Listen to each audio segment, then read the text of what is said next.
Opuśćmy mnichów z zakonu żółtych czapek w Gelugpa i udajmy się do maleńkiego królestwa Sikkimu. Dzięki poparciu króla Sikkimu, Chogyala i pomocy rządu indyjskiego, nieopodal starego, prawie opuszczonego sikkimskiego klasztoru Rumtek został wybudowany ciekawy architektonicznie klasztor Gyalwa Karmapa.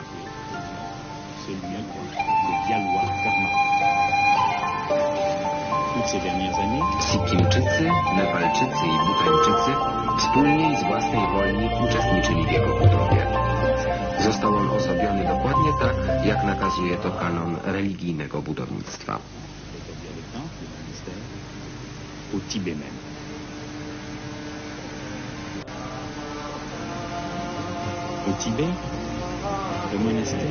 Klasztor sekty Karma Gargint był jednym z najsłynniejszych i najważniejszych, gdyż nowe wcielenie Karmapy cieszyły się zawsze prawie równie wielkim szacunkiem i czcią, co wcielenia Dalaj Lamy.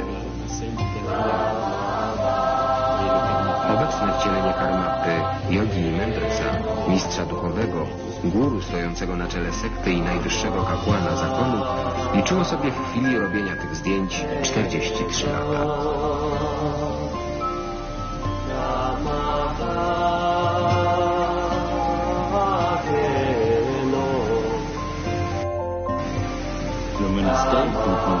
W klasztorze znajdują się salonki, mieszkanie Karmapy oraz świątynia, gdzie mnisi spotykają się dla odprawiania nabożeństw. Budynek główny otoczony jest szeregiem małych cel, w których żyją mnisi, poświęcając się różnorodnym czynnościom, wedle ich własnych możliwości i kompromisów. Po zakończeniu przedstawienia aktorzy i członkowie przyklasztornego zespołu ktokolwiek zetknął się z występcami Ramaizmu, ze zdziwieniem musiał spotykać małe dzieci ubrane w minisie habity, otaczane powszechnym szacunkiem, a niekiedy prawdziwą czcią.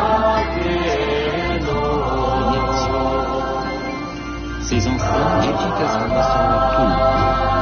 Termin ten oznacza tyle co żywy Buddha. Sami jednak współwyznawcy nie nazywają ich inaczej niż wcieleniem lub wcielonym małym. Gdy umiera mędrzec, jego uczniowie starają się dociec, jaka nowa powłoka cielesna, które dziecko będzie nowym wyrazem jego świadomości, która przyrzekła ich nie opuszczać. Najsłynniejszy tulku jest sam Dalaj Lama.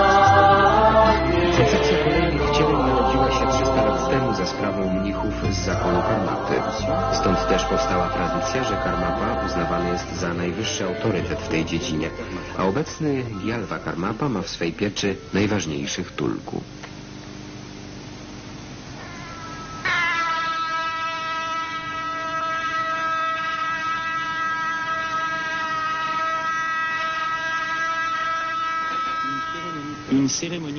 Dziś w klasztorze ma miejsce podniosła uroczystość, oczekiwana przez wiele miesięcy, a przez niektórych tulku przez kilka lat. Gyalwa Karmapa dokona oficjalnego wyświęcenia kilkorga dzieci i podrostków. Podczas gdy w społeczeństwach zachodnich nadajemy komuś miano wielkiego człowieka po jego śmierci, buddyści wolą dostrzec wielkość przy narodzinach, co pozwala na stworzenie już od samego początku właściwych warunków życia, umożliwiających wypełnienie misji jednostki. Praktyka ta opiera się na przekonaniu o istnieniu nierówności wśród ludzi. Założenie to jest jednakże na swój sposób bezstronne, gdyż z tulku pochodzą w równym stopniu, a być może nawet w większości, zarówno z rodzin chłopskich, jak z bogatych i wykształconych. Zgromadzeni to wierni przybyli z odległych stron, niosący woreczki z ryżem, które postanowili ofiarować mnichom.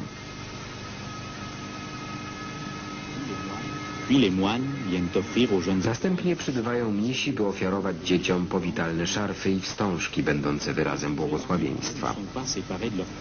Ci młodzi tulku pozostają w stałym kontakcie ze swymi rodzinami, które osiedlają się w sąsiedztwie klasztoru. Bardzo szybko ich edukacja oddana zostaje w ręce mistrzów, którzy uporali się całkowicie ze swymi osobistymi problemami i dlatego zdolni są do podejścia obiektywnego i bezstronnego. Na nasze słowa skierowane do Karmapy "jesteś ojcem tych dzieci", ten odparł z szerokim uśmiechem: ojcem i matką.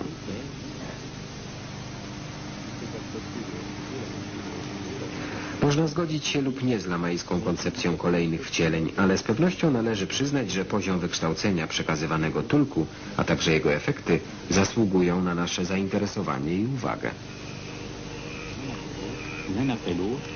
Dzieci jedno po drugim podchodzą do tronu Karmapy dla dokonania ceremonii wyświęcenia, mającej przede wszystkim charakter obrzędu składania darów. Rodzi się pytanie, w jaki sposób te małe dzieci powoływane do spełnienia tak poważnej roli, funkcji nauczyciela i przewodnika wśród sobie podobnych, wybierane są do tej misji. Nisi twierdzą, że zmarły mędrzec przekazuje w tygodniach poprzedzających jego śmierć pewne symboliczne lub astrologiczne wskazówki. Poza tym brane są pod uwagę wizje ukazujące się wyroczniom i medytującym jogom.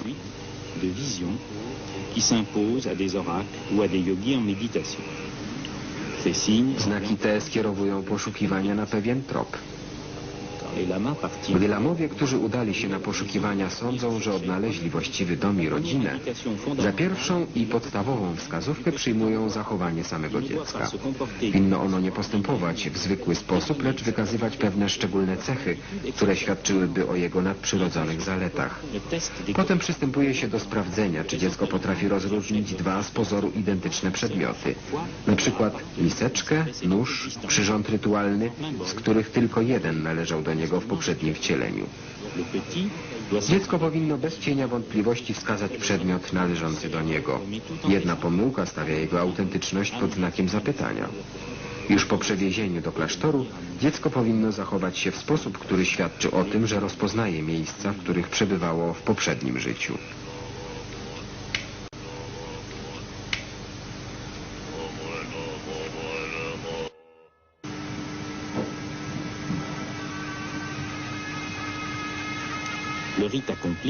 Po zakończeniu uroczystości tłum skupia się, by pochylić czoła przed tulku i otrzymać ich błogosławieństwo.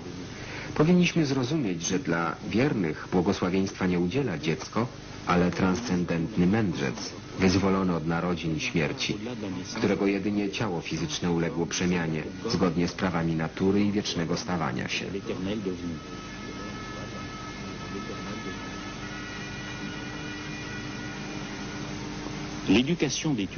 Kształcenie tulku w niczym nie przypomina tego, jakiemu poddawane są dzieci w cywilizacji zachodniej, bądź to w rodzinie, bądź też w szkołach świeckich i kościelnych. Z pewnością kształcenie to nie ma charakteru powszechnego, gdyż opiera się na wcześniejszej selekcji. Jest to zgodne z przekonaniem buddystów, że ludzie rodzą się nierówni, lecz także różni. Każdy został stworzony do osiągnięcia swego własnego przeznaczenia i do wyrażania swej własnej doskonałości. Edukacja tych dzieci jest tym bardziej wymagająca, że dotyczy świętych, którym należy się podziw i cześć. Wśród tulku z klasztoru Rumtek 4 są przedmiotem szczególnej uwagi ze względu na dużą rolę, jaką będą mieli do odegrania w przyszłości. Wyznawcy tantryzmu wierzą, że te wyjątkowe dzieci muszą jedynie ponownie przyswoić sobie to, co było im już raz znane.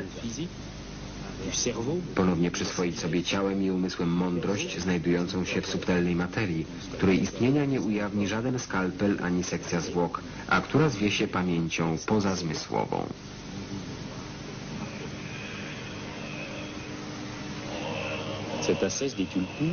Asceza tulku polega na studiach nad tekstami, przysposobieniu muzycznym, nauce tańców religijnych oraz po osiągnięciu okresu dojrzewania na wprowadzeniu w tajniki jogi. Część dnia spędzają na pracy sam na sam z nauczycielem, któremu zostali powierzeni, by później wraz ze starszymi mnichami uczestniczyć w nabożeństwie.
Nabożeństwa te polegają głównie na składaniu przez ludzi symbolicznych darów z własnych myśli, ciała i uczuć ofiarowywanych prawdzie.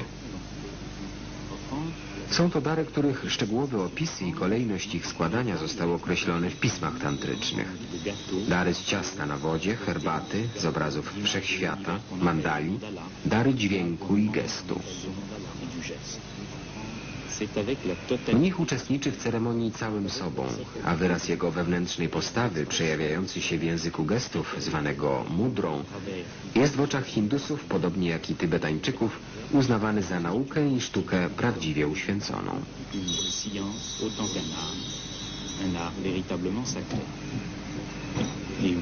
Nauka ta ma swe korzenie w tradycji buddyzmu.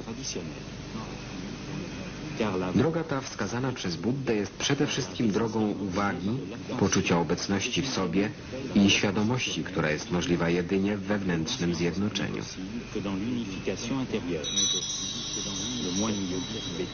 Mnich lub joga buddyjski nie powinien znajdować przyjemności w powierzchownej egzystencji, w życiu na powierzchni rzeczy, na powierzchni samego siebie. Powinien jednoczyć powierzchnię z głębią psychiki. Dlatego gesty, które nie wyrażają aktu ofiarowania, powinny wyrażać związek, zjednoczenie, które jest etymologicznym znaczeniem słowa yoga.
Już jako młodzi chłopcy Tulku są przygotowywani do odpowiedzialności, którą będą musieli wziąć na siebie jako przewodnicy, mistrzowie lub by użyć sformułowania buddyjskiego wybawiciele tych, którzy zbłądzili i zagubili się w ciemnościach niewiedzy i występku.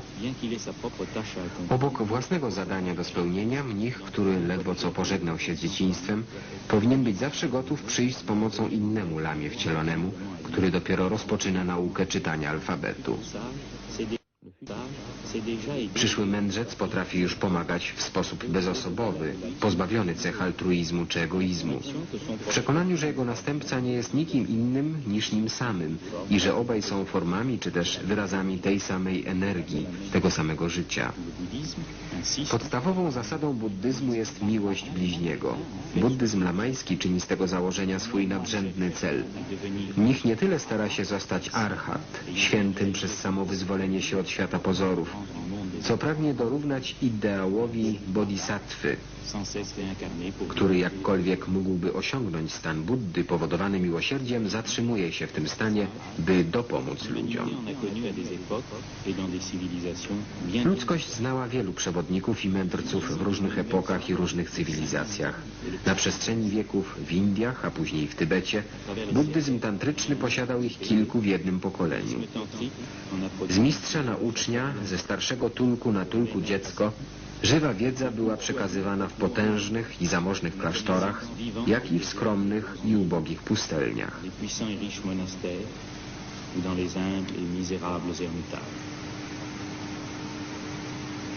Wiedza ta to religia. Pod warunkiem utożsamienia jej z formą poznania, nie zaś z instrumentem określanym jako opium dla ludu. Pozostaje ona królewskim szlakiem wiodącym ku wspaniałej wolności dzieci Bożych.